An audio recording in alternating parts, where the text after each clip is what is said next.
Азыр бизде эми көп ишкерлер уруп жатат да. Айтсаңыздар, кыскача бул мыйзам боюнча кандай өзгөрүүлөр кирилет да? Анан айтып атасыздар, сокращается срок так, регистрации, да, в 2 раза, срок оформления в 2 раза сокращается деп жазылып атат да, бияктан эмеден справка обоснованиясында. Айтсаңыздар, вот кыскача эмне өзгөрүлөт? Ишкерлер үчүн кандай жакшы нерселер болот да? Ким жооп берет? Уруксат берсеңиздер. Саламатсыздар. Саламатсыздар, урматтуу төрага, урматтуу депутаттар. Бажы кызматынын төрагасынын орун басары Нурлан Ажабалиев. Бул жерде айтып кетсем кандай жаңылыктар бар. Баягы Эрктин кодексине ылайык ошого шайкеш келтирүү үчүн жасалган жумуш. Биринчиден, мыйзамдын долбоору бажылык администрациялоону кагаз түрүнөн электрондук технологияга өтүүсүн бекитет. Бул бажылык формалдуулуктун өтүү процессин тездетет. Ошондой эле чечимди кабыл алууда адам факторун иш жүзүндө жокко чыгарат. Экинчиси, маалыматтык өз ара аракеттенүү акагында маалыматтык системалардын бажы органдары тарабынан алууга мүмкүн болгон тастыкталган документтерди бажы органдарынын бербөө мүмкүнчүлүгү каралат.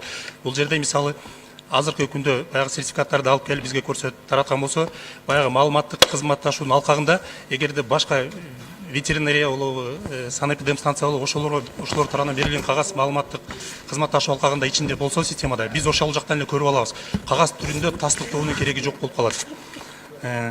Товарларды чыгаруу мөөнөтү бүгүнкү күндө кодекс боюнча 24 саат калып келсек. Электрондук дейсизби? Кандай дейсиз? Электрондук дейсизби? Ооба, электрондук. Биз ошол системадан көрүп алып эле ошону кабыл ала беребиз да, кагаз түрүндө тастыктоонун зарылчылыгы жок болот. Анан бир мисал катарычы, Арменияда деген растаможкасын 1 саатта бүтүрөбүз деген бир өкмөттүн башчысы ошондой бир токтом чыгарыптыр да. И алардын колунан келип жатат. Бизге эмне тоскоолдук болуп жатат да, ошондой биз ошондой практикага өтсөк. Бүгүнкү күндө бул тарапта алгылыктуу кадамдар болуп атат деп ишендирип кете алам. Себеби биз баягы кошулуп өзүбүздүн Жок, так айтсаңыздар, эмнеге биз ошол 1 сааттын ичинде растаможканы ошо Армения окшоп жасай албайбыз да? Кеп эмнеде болуп атат?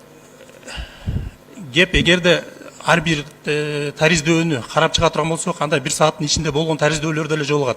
Бул жерде баягы тыгыр кароо же болбосо бажы көзөмөлдөнөн өткөрүү процессине ылайыктуу эле созулуп атат да. Эгерде мына мыйзамды кабыл алсак, бизде жогорку патологу 4 саат болот. Бул деген сөз 4 сааттын ичинде. Бул 1 саат болушу мүмкүн. Эмнеге Арменияда деген 1 саатта регистрация растаможканы кыла алышат, а эмнеге биз кыла албайбыз? Мен түшүнбөй атам да. Бул маалымат катарында берилген сөз болсо керек. Себеби Армения менен Белоруссия бүгүнкү күнчө өзүнүн мыйзамдарын шайкеш келтире элек. Бул багытта Казакстан менен Россия гана жумуш алып барды, а Армения менен Белоруссия биздин деңгээлде жумуш алып барып атышат. Сиздин айтканыңызга жараша тиги премьер-министр Армения жалган айтып койду. Жалган айткан жок, бул маалымат катары берилип аткан болсо керек. Мен да айтып атам го, бизде деле ушундай учурлар бар. Расмий түрдө айтылып атпайбы? Бир растаможканы 1 саатка чейин кыскарттык деп ошондой расмий өз баракчасына премьер-министр Армениянын жаңы шайланган премьер-министр ошол убакытта берип жатканда ошол информацияны. Ошондой азыр барбы аларда? Бар, ал bizde деле бар, bizde деле жолугат. 1 саат ичинде бек кеткенде дагы ар бир Бизде ошондой барбы азыр практикада? Ишкерлер барганда 1 сааттын ичинде регистрацияны бүтүп коюшабы? Ооба, 24 саат деген бул жогорку потолок. Ошонун ичинде бүтүш керек деген мааниде. Азыр мына 4 саат кирсе, анда 4 сааттын ичинде бүтүш керек деген болду. 1 саатта, 1,5 саатта бүткөн учурлар бар. Тез эле бүтөт ал. Просто бул жогорку потолокту көрсөтүп коюп, адан өтсө, анда мыйзам бузууга алып келет да. Таможенный брокерлердин ошакта жүргөн негизи жумушу в чем заключается? Таможенный брокерлердин негизги жумушу алып келген маалыматты тастыктап, тактап туруп, декларация түрүндө баж органдарга өткөрүп бериши. Грубо говоря, посредники. А зачем посредники между бизнесменами и государством анда? Эмнеге ошону деген, ошакта иштеген адамдар, ошо ортомчу адамдарды алып эле, эмнеге ошондой иштей албайбыз? Бул жерде эки багытта караш керек да маселени. Биринчи багыт. Ортомчулар деген бул жерден акча табышат да, туурабы? Ооба. Алар частный фирмаларда да?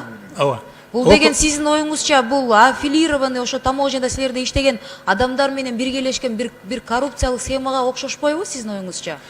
Жок, коррупция схема жок берди. Себеби алар өздөрүнүн чөнтөгүндө иштешет бир жагынан. Экинчи жагынан эки тараптуу караш керек бул маселени. Около таможенный услуги деп коет, ошол брокерлер керектүү деңгээлде кызмат көрсөтүп бере алат. Мисалы сырткы ишмердүүлүктүн катышуучусу алып келгенде анын билими же болбосо тажрыйбасы жетиши мүмкүн эмес. Ошол брокер деңгээлде мыйзамга ылайык тариздеп берген. Анда айтсаңыз, таможенный брокер болуп сырттан любой компания кире алабы? Отбору кандай, мындай критерийлери кандай? Кантип киргизесиңер? Кантип алар кандай уруксат менен ошакта иштешет? Ага атайын көрсөтүлгөн мыйзам тарабынан талаптар бар. Алар атайын окуудан өтүш керек, экзамен тапшырып сертификациядан. Ошондон кийин гана Ошондо азыркы убакта канча таможенный брокерский компанияга уруксат берилди? Ошол тиги мисалы аэропорт Манас же кайсы жерден, где они растамаживаются? Манаста 7-8 болса керек, а бирок жалпы алып келгенде Алардын анда айтсаңыз, ошол 7-8 компания илгертен бери иштелгенби же алар алмашылабы? Или одна и та же компания, 7 компания 10 жылдан бери иштеп атат? алардын катары алмашып толукталып турат. Мен эмнеге сурап атам да, просто эти же деньги могло зарабатывать государство. Почему мы отдаем посредникам? Понимаете, услуги какие-то, да, чтобы за ускорение, да,